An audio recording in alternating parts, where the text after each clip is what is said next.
పబ్బులో ప్రవర్తించినట్లు ప్రవర్తించకూడదు, క్లబ్లో ప్రవర్తించినట్లు ప్రవర్తించకూడదు.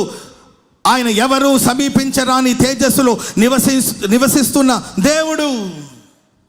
ఆయన ఆరాధించేవాడు పరిశుద్ధమైన వస్త్రములతో అలంకరించబడి దేవుని ఆరాధించాలి. కానీ ఇశ్రాయేలు ప్రజలు తినుచు త్రాగుచు విచ్చలవిడిగా ప్రవర్తిస్తూ నీచంగా ప్రవర్తిస్తున్నప్పుడు మోషే దాన్ని చూసి తట్టుకోలేకపోయాడండి.